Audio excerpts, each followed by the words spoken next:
Pansinin mo ang kanyang bibig. Yung dila niya sa pagbigkas niya ng alladhi. Ganyan yung halimbawa kung paano mo bigkasin ang letrang dhal dito sa alladhi. Pansinin mo sa kanyang bibig ha. Ito. الأعلى الذي خلق فسوى Okay, ganun yun. Ulitin natin ha.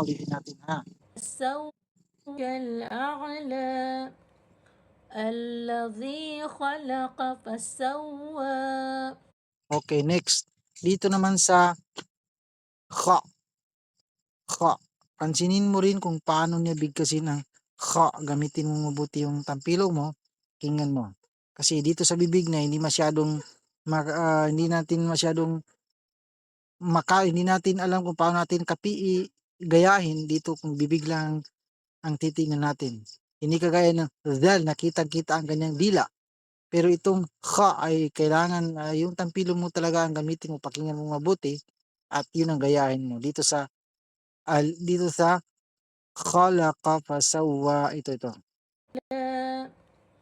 الذي خلق فسوى. Yan, ulitin natin.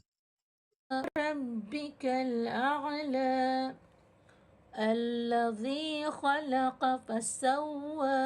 Yan, okay. Dito naman tayo sa sa. Kanap tayo ng dito sa sa. Papakita ko sa iyo kung paano ibigkasin ng sa.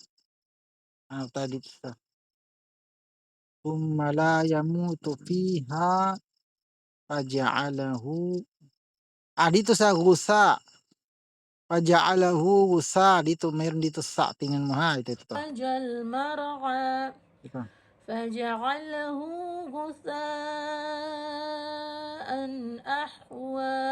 Ayan, tingnan mo yung bibig niya dito sa sa. Ulitin natin. المرعى فجعله غثاء أحوى. Ano pa tayo ng iba doon sa summa. Summa la yamutu fiha. Ipakita ko sa iyo kung paano niya bigkas. Ito. Meron na dito sa summa la yamutu. Tingnan mo ha. Patsinin mo yung bibig niya. Yun. Ganon. Ito lang sumunod. Kaya ganon. Okay.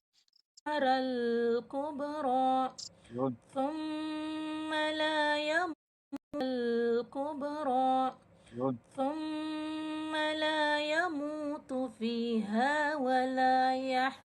Hindi masyadong makita hindi masyadong klaro yung bibig niya sa pagbigas ng summa. Pero at least meron ka ng idea kung paano bigkasin. Sige lang, praktisan mo lang. Tama na. Okay, sabihin ko ha. Sabihin mo, ito ay alif. Sabihin mo, alif. Alif. Ba. Ba. Ba. Ya. Ta. Ya. Dito pa ito. Ya. Ya. Ya. Okay. Hmm. Ya. Ta. To. Ta. Hindi ito to. Ang to ay ganyan. Yan ay to. Yan ay ta. Sige, ta. Okay, ta. na kabatugian mo ko ah. Sige, sabihin mo. Ta. Ta. To. To. Sabihin mo. To. Oh. Ang ta at saka to, ang equivalent na sa English letter ay letter T. Magkaiba ng pronunciation pero letter T. Ang ya ay equivalent niya sa English letter ay letter Y. Ang ba, equivalent na sa English letter ay letter B. Exactly. Okay.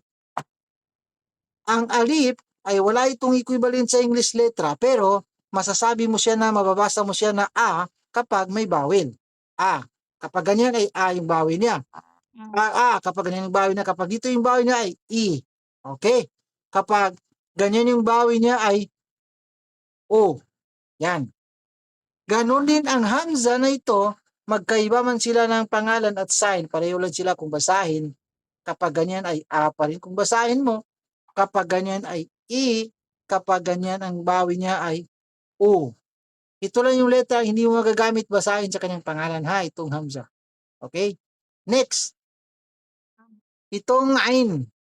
Ang ain na ito sa pronunciation lang magkaiba. Tingnan mo.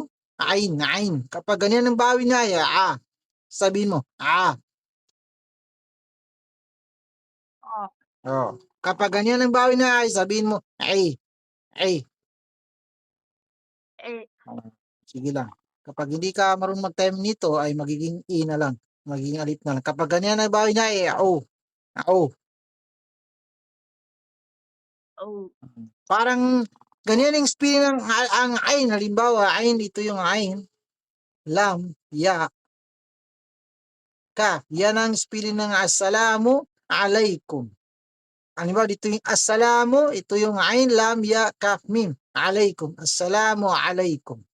Yan yung halimbawa. Okay, bali pinagsama ko silang tatlo para para makita mo. Itong kambal ng ain na ito, itong kambal niya na ghain. Ito naman yung mababasa natin na gha kapag ganyan yung bawi niya. Kapag ganyan ay gu. Kapag dito naman yung bawi niya ay ri. Okay? Next. Ta. Pa. Ang letrang ito ay pa. Wala itong equivalent sa English letra. Wala. Kahit malapit ay wala. Kaya mahigpit na pinagbabawal ko sa inyo na pangalanan niyo ng English letra ang Arabic alphabet. Dahil inaakala nyo makakatulong sa inyo pero hindi. Ililigaw talaga kayo niya. Lulukuin talaga kayo ng English letter na yan. Kung paano bigkasin. Fa. Hindi ito ta, hindi naman sa. Ito ay fa. Parang yung pundo ng dila mo ay nasa center ng ngipin mo. Fa. Okay? Fa. Ito naman ay Jim at saka Jai. Ang Jim ay kapag bawi niya ay ito yung magbabasa natin kapag ganyan ay ja. Ja. Itong Zai naman kapag ganyan yung bawi niya ay za. Za. Sige, gayahin mo ako. Sabihin mo, za. Za. Ja. Ito ay ja. Ja. Za. Ja. Ja. Yes. Kapag ganyan yung bawi niya ay ju. Ju. Zu. Kapag ganyan naman ay zu. Okay. Kapag ganito yung bawi niya ay Zi. G, ito naman ay Z. Kasing konti na lang pinagkaiba kapag dito. Pero kapag doon yung bawi niya ay malaki ang pinagkaiba. Ito yung parang ganyan, no? Kapag ganyan ay ja. Halimbawa, jag. Jag. Yan. Yan siya. Yan, ja. Okay. Next. Itong kambal niya, ra. Exactly, letter R. Next. Itong dal, ang dal na ito, letter D. Exactly, letter D. Itong kambal ng, ay, teka muna. Itong ganito na letra, ito ay bod. Bod. Wala itong equivalent sa English letra, pero malapit din sa letter D. Kagaya ng walang dolin. Wow. Lam, malip. Yan yung lam, ito yung bod. Yan. Walang dolin. Yan. Walang dolin. Yan, bod. Yan siya. Walang dolin. Parang makapal ba kung bigkasin. Okay? Next. Itong kambal ng dal, ang kambal niya na del. Del. Wala rin itong equivalent sa English letra. Kahit malapit ay wala. Kaya mahigpit na ipinagbabawal ko sa inyo na gumamit kayo ng English letra dahil magiging dal ito kapag tingnan mo sa English niya. Lulukuin talaga kayo ng English letter na yun ang may pangalan. Dal. Nasa center ng ngipin mo ang pundo ng dila mo, bigasin mo nito. Dal. Halimbawa, dhalika. Dhalika. Yan siya. Next. Ha ang kambal niya. Ha at saka ha. Sa pronunciation, pakinggan mo ko, gayahin mo ko, sabihin mo. Ha. Ha. Ito ay ha. Ha. Ha. Okay. Ha. Equivalent na ito, letter X. Letter X. Next, itong kambal niya, pangatlong kambal niya, itong kambal niya na pakugur ka. Kha. Kha. Ha. Yan. Ha. Wala itong equivalent sa English letter, ha? Kahit malapit ay wala. Kaya, yan, itong kha, sa, del, itong tatlo na ito ay kahit na malapit ay wala. Kaya kung pangalanan mo yan ng English letter, sigurado talaga nalulukuin ka talaga. Yan, kaya huwag niyong pangalanan ha. Kha. Kha. Next, itong sabi mo, sin, shin, at saka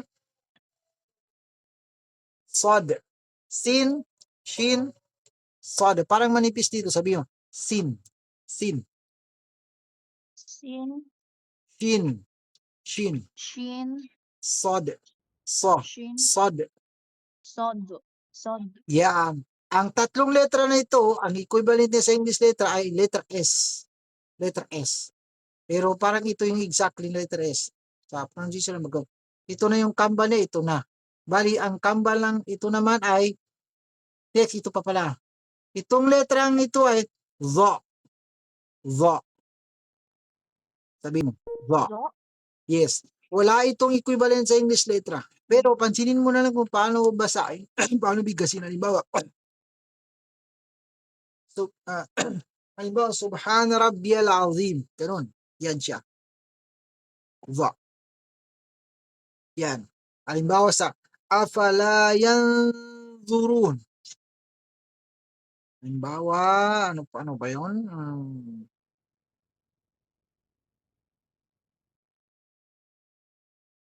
Ito ay ya, nun, afala yanzuruna ilal ibili kayfa khuliqat. Afala yanzurun. Yan. Yan ay dha. Dha. Yan siya. Wala ito yung kubalensya ni pansinin mo na lang ha kung paano bigasin. Kasi nakarecord naman ito eh. Ang dha, tapos na ito ay fa. Exactly letter F. Pero mapa-F man or P ay dito na rin kasi walang letter P kasi sa Arabic eh. Kaya F lang mayroon, letter F. Next, itong kambal niya na dalawang tuldok, ito ay qaf at saka itong isa na kaf. Qaf, kaf. Letter K itong equivalent niya. Ito naman ang lam. Lam, siya ang letter L. Ito naman ang mim. Exactly letter M. Letter L, letter M. Ang lam alif ay pareho lang yan. Combination ng lam at saka lam at saka alif, letter L. Lam, mim, ang nun tapos na kanina. Nun, letter N. Then, wow, ito yung exactly W. Hamza, tapos na ito yung Hamza. Then, ya. Itong ya. Yan. Ya, letter Y. Bali, yan na. Natapos na yung Arabic alphabet.